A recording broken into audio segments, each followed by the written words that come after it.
রামকৃষ্ণ মা কালীর অনন্য ভক্ত ছিলেন, কিন্তু তাঁর মনে শান্তি ছিল না। তখন অদ্বৈত বেদান্তের বিদ্বান তোতাপুরী এলেন। বললেন, এটা যাকে তুমি পূজা করছো, এটা খুবই উঁচু স্তরের। তাহলে এটা তো সাকার, তাই না? রামকৃষ্ণ ছিলেন ব্যবহারিক মানুষ। তখন তিনি বললেন, মহারাজ বলুন, এখন আমাকে তাহলে কি করতে হবে? তোতাপুরী বললেন, আচ্ছা, চোখ বন্ধ করো। তোতাপুরী বললেন, মা কি চলে এসেছেন? রামকৃষ্ণ বললেন, হ্যাঁ, চলে এসেছেন। এবার তোতাপুরী বললেন, এখন একটা কাজ করো, তলোয়ার তোলো, মাকে কাটো।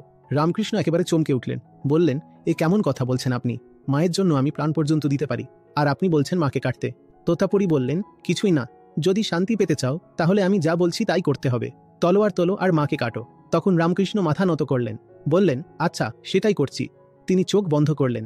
তোতাপুরী জিজ্ঞেস করলেন, কি হলো? রামকৃষ্ণ বললেন, মা চলে এসেছেন। তখন তোতাপুরী বললেন, এবার তলোয়ার কাটো।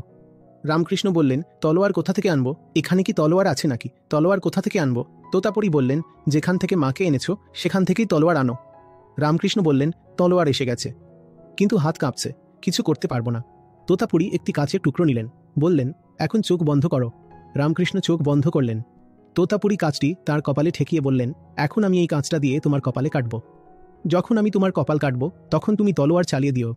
বলা হয়ে থাকে যে তোতাপুরী তার কপালে এভাবে একটা দাগ টানলেন, সেখান থেকে রক্ত বেরিয়ে এলো, আর ওদিকে রামকৃষ্ণ তলোয়ার চালিয়ে দিলেন। তো এতটাই গুরুত্ব আছে নিরাকারের যে রামকৃষ্ণের মতো ব্যক্তিকেও কালীর মতো সর্বোচ্চ শক্তিরও ঊর্ধ্বে যেতে হয়েছিল, কারণ নিরাকার ছাড়া কাজটা হয় না।